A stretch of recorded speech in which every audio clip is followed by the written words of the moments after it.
ঈসা আলাইহিস সালাম দাজ্জালকে মারার পরে আরেকটা প্রজাতি বের হবে, এর নাম ইয়াজুজ আর মাজুজ। নাম শুনেছেন? এই যে এই সূরার মধ্যেই আছে, এই সূরা কাহাফের কথা বললাম না, সূরা কাহাফের পিছনের দিকে আছে ইন্না ইয়াজুজ ওয়া মাজুজ মুফসিদুনা ফিল আরদ। যুলকারনাইন বাদশার কথা পড়বেন, তিনি এই যে দেয়াল নির্মাণ করে দিয়েছিলেন লোহা এবং তামা দিয়ে, মনে আছে, পড়েছেন? আচ্ছা, এই ইয়াজুজ আর মাজুজ যখন বের হবে পৃথিবীর পানি খেয়ে শেষ করে ফেলে দিবে একেবারে। এর এত বেশি হিংস্র হবে যে এদের সাথে লড়াই করার মতো ক্ষমতা কোনো মানুষেরই থাকবে না। এমনকি ঈসা আলাইহিস সালামেরও নয়। ঈসা আলাইহিস সালাম তুর পাহাড়ে চলে যাবেন মুসলিমদেরকে নিয়ে, তুর পাহাড়ের ভিতরে মুসলিমরা সেখানে লুকিয়ে থাকবে, পৃথিবীর মেসাকার অবস্থা হয়ে যাবে, পৃথিবীর পানি খেয়ে শেষ করে ফেলে দিবে, একদম হিংস্র প্রজাতি। তখন ঈসা আলাইহিস সালাম আল্লাহর কাছে দোয়া করবেন, আল্লাহ এই বিভৎস এই জাতিকে ধ্বংস করো। আল্লাহ রাব্বুল আলামিন তখন ওই ইয়াজুজ আর মাজুজের এই কাঁধে, ঠিক কাঁধের মাঝখানে একটা ভাইরাস জন্ম দিবেন। কি জন্ম দিবেন?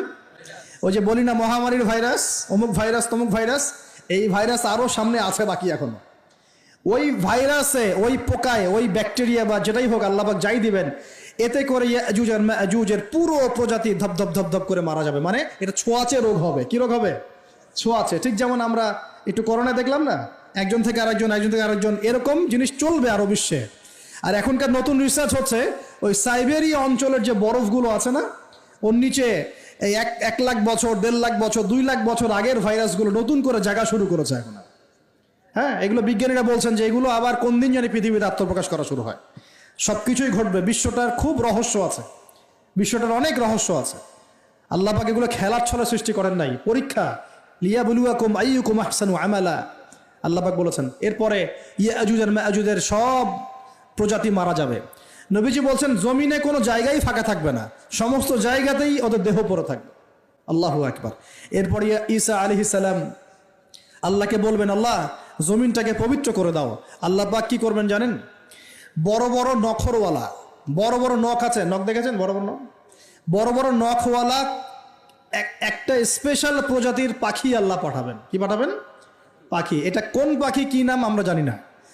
ঠিক এরকম করে এই এক শ্রেণীর পাখি আল্লাহ পাঠাবেন যাদের নখগুলো খুব বড় বড় হবে, বিশাল বিশাল নখ। এই নখগুলো দিয়ে তারা দেহগুলোকে উঠাবে, উঠিয়ে নিয়ে কোথায় যে ফেলে দেবে আল্লাহ ভালো জানেন। সুবহানাল্লাহ, আল্লাহু আকবার। আল্লাহ পাক বিশ্বে কত কি বাকি রেখেছেন এখন। এরপরে আল্লাহ পাক কি করবেন জানেন? আল্লাহ পাক বৃষ্টি বর্ষণ করবেন। এত বেশি বৃষ্টি হবে, এত বৃষ্টি হবে, জমিন ধুয়ে পরিষ্কার হয়ে যাবে। হাদিসে আসছে জমিন একদম চকচক করবে, জমিটা পরিষ্কার হয়ে চকচক করতে থাকবে। এরপরে কারণ ওই ভাইরাস তো ধুইতে হবে না, ভাইরাসকে ধুয়ে সাফ করতে হবে। তারপরে ঈসা আলাইহিস সালামের সময়ে বলা হচ্ছে, তার সময়ে একটা ডালিম, ডালিম দেখেছেন কিনা? আনার ডালিম, এই ডালিমের যে খোসা হয় না, এই ডালিমের খোসার নিচে একটা পুরো পরিবার আশ্রয় নিতে পারবে। কি বুঝলেন? এত বড় বড় ফল হবে, এত বরকত হবে জমিনের মধ্যে। কখন বরকত হয়? যখন একটা জনপদের অধিবাসীরা আল্লাহর সামনে আত্মসমর্পণ করে, তখন আল্লাহ বরকত দেন। আমরা কি আত্মসমর্পণ করছি? এই জন্যই তো অর্থনৈতিক মন্দা চলছে। এমনি এমনি নাকি? সুদ খাচ্ছেন, দিব্যি ঘুষ খাচ্ছেন, দুর্নীতি করছেন, জেনা করছেন, মানুষের সম্পদ আত্মসাৎ করছেন, মাপে কম দিচ্ছেন, আবার নামাজও পড়ছেন, মাশাআল্লাহ। তো বরকত কোত্থেকে আসবে? তো বরকত কখন আসে? যখন একটা কম আল্লাহর সামনে সম্পূর্ণ আত্মসমর্পণ করে। একটা ডালিম হবে, এটা রূপকথা নয়, এগুলা গাল গল্প বলছি না। এই প্রতিটা কথা আল্লাহ পাকের ওহী থেকে আসছে, এর একটা কথাও মিথ্যা হবে না ইনশাআল্লাহ তাআলা। বিশ্ববাসীরা দেখবে একটা ডালিমের নিচে একটা পরিবার আশ্রয় নিতে পারবে। এত স্পেসিফিকলি বলা হয়েছে হাদিসগুলোতে। নবী সাল্লাল্লাহু আলাইহি ওয়াসাল্লাম বলেছেন যে 10 জন ঘোড়সওয়ার, কয়জন ঘোড়সওয়ার? 10 জন ঘোড়সওয়ার বের হবে ইমাম মাহদির সময়, যারা খোঁজ নিতে যাবে যে দেখি দাজ্জাল বের হয়েছে কিনা। ঘোড়ায় করে খোঁজ নিতে যাবে, দেখি দাজ্জাল বের হয়েছে কিনা। ওই 10, নবীজি বলছেন আমি ওই 10 জনের নামও জানি, ওদের বাবার নামও জানি। সুবহানাল্লাহ। এত স্পেসিফিক জ্ঞান দেওয়া হয়েছে আল্লাহর পক্ষ থেকে নবী সাল্লাল্লাহু আলাইহি ওয়াসাল্লামকে। তার হাদিস থেকে বলছি যে ডালিমের নিচে পরিবার আশ্রয় নিতে পারবে। তো অনেকে হয়তো হাসবে, কি বলে একটু উল্টা পাল্টা কথা, তাই না? নাস্তিকরা মনে করতে পারে যে হাসবে, আরে হাহারি এক দিয়ে রেখে দেবে।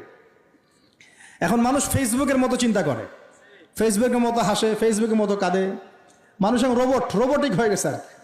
ঠিক আছে, আচ্ছা। তো এরপর কি? এরপরে বরকতের এই সময়টা শেষ হয়ে যাবে কখন? যখন মানুষ আবার সেই জেনা, পাপ, শিরিক, কুফর এগুলোতে লিপ্ত হবে। আল্লাহ রাসূল বলছেন এমন একটা মানুষও বাকি থাকবে না, একটা মানুষও না যে খালি লা ইলাহা ইল্লাল্লাহ কালিমাটা পড়তে জানে, এমন একটা মানুষও বাকি থাকবে না। বলেন নাউজুবিল্লাহ। ওরা হবে এই পৃথিবীর সবচেয়ে নিকৃষ্ট মানুষ। ওদের চেয়ে নিকৃষ্ট কোনো মানুষ এই পৃথিবীতে হবে না। এখনো কি এরকম সময় আসছে? আসে নাই। এখন কি লা ইলাহা ইল্লাল্লাহ আছে না? আছে, হ্যাঁ, হয়তো তার পূর্ণাঙ্গ প্রয়োগটা নাই, কিন্তু কালিমা তো আছে, আছে কি না? তখন নবীজি বলছেন এমন একটা যুগ আসবে যে লা ইলাহা ইল্লাল্লাহ বলার মতো একটা মানুষ খুঁজে পাওয়া যাবে না, আর মানুষ রাস্তাঘাটে কুকুরের মতো জেনা করবে। রাস্তাঘাটে কুকুর যেমন সঙ্গম করে না রাস্তাঘাটে, ওই রকম করে মানুষ রাস্তাঘাটে জেনা করবে। ওই সময়ে আল্লাহ রাব্বুল আলামিন পশ্চিম দিক থেকে সূর্য উঠাবেন। কোন দিক থেকে? সূর্য সত্যি সত্যি পশ্চিম দিকে উঠবে। পৃথিবী একদিকে ঘুরছে না এখন, কে জানে আল্লাহ পাক পৃথিবীর ঘূর্ণন থামিয়ে উল্টা দিকে ঘোরাতে পারেন, পারেন না? অবশ্যই পারেন।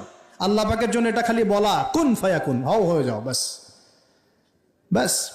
আমি কয়েকদিন আগে রিপোর্ট দেখেছি, পৃথিবীর নিচে কিন্তু আগুনের স্তর আছে, আচ্ছা জানেন তো? পৃথিবীর নিচে আগ্নেয়গিরিগুলো আছে।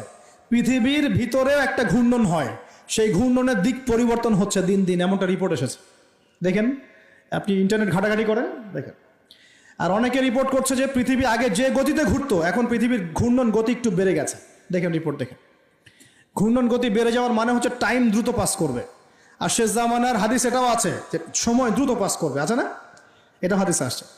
তো প্রিয় ভাইরা, এই সময়ে মানুষ খারাপ হওয়া শুরু করার পরে এমন খারাপ হবে, আল্লাহর নাম নেওয়ার মতো কোনো মানুষ থাকবে না, আল্লাহ আল্লাহ বলার মতো কোনো মানুষ থাকবে না। তখন পশ্চিম দিক থেকে সূর্য উঠবে।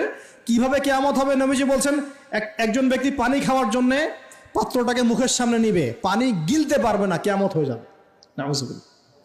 ইযা ওয়াকাআতিল ওয়াকিআ লাইসা লিওয়াকাআতিহা কাযিবা আল কারিআতু মাল কারিআ ওয়া মা আদরাকা মাল কারিআ। আছে না? আম্মা ইয়াতাসাআলুন আনিন নাবাইল আযীম। কত সূরা আছে কিয়ামত সংক্রান্ত, পড়ে দেখেন। ইযা যুলজিলাতিল আরদু জিলজালাহা ওয়া আখরাজাতিল আরদু আসকালাহা ইযা শামসু কুবিরাত ওয়া ইযা নুজুমু কাদারাত। এই সূরাগুলো পড়ে দেখেন। আম্মা পারার শেষ পারাটা, যেটা 30তম পারা, এর সূরাগুলো পড়ে দেখেন। কিয়ামত চোখে দেখতে পারবেন ইনশাআল্লাহ। সিংহায় ফুঁক দেওয়া হবে। আল্লাহ পাকের ফেরেশতার এত ক্ষমতা আল্লাহ দিয়েছেন, একটা ফুয়ে পুরো মহাবিশ্ব ধ্বংস হয়ে যাবে ইনশাআল্লাহ। চারটাখানি কথা নাকি? দ্বিতীয় ফুৎকারে আবার সবাইকে জীবিত করা হবে। এবং এই যে দুনিয়ার জীবনটা আমরা কাটাচ্ছি, এই 30, 40, 50, 60, 100 বছরের জীবন, এই জীবনের এক একটা হিসেব আল্লাহর সামনে দাঁড়িয়ে সেদিন দেওয়া লাগবে। অতএব এই দুনিয়ার জীবনটাতে প্রস্তুতি গ্রহণ করি, 5 ওয়াক্ত নামাজ পড়ি, যাকাত দেই, কালিমা বোঝার চেষ্টা করি, আল্লাহ তাওহীদ শিখি, জানি, বুঝি, নবীর সুন্নত অনুযায়ী আমল করি, হালাল খাই, পরিবার গড়ি, মানুষকে সৎ কাজের দাওয়াত দেই, অসৎ কাজে নিষেধ করি, ইসলামকে আল্লাহর জমিনে প্রতিষ্ঠা করার চেষ্টা করি। আল্লাহ পাক যা দিয়েছেন, জানমাল, সময়, শ্রম, আল্লাহ পাক যা দিয়েছেন, ক্ষমতা, প্রতিপত্তি, সম্পদ, এগুলোকে আল্লাহর দিনের জন্য ব্যয় করি। ইনশাআল্লাহ দুনিয়া সফল হব, পরকালে সফল হবে ইনশাআল্লাহ আযজা ওয়া জাল। আল্লাহ পাক আমাদের সবাইকে সমকালীন ফিতনাগুলো সম্পর্কে সচেতন থাকার তৌফিক দান করুন, এবং এই রমজান, আসন্ন রমজানে পরিপূর্ণরূপে ইবাদত করার তৌফিক দান করুন, এবং এই ইবাদত এবং শিক্ষাগুলোকে সারা বছর ধরে রাখার তৌফিক দান করুন, এবং জামানা সম্পর্কে সচেতন থেকে আগামী দিনে যা হবে সেভাবে পদক্ষেপ নেওয়ার তৌফিক আল্লাহ পাক দান করুন। আমিন।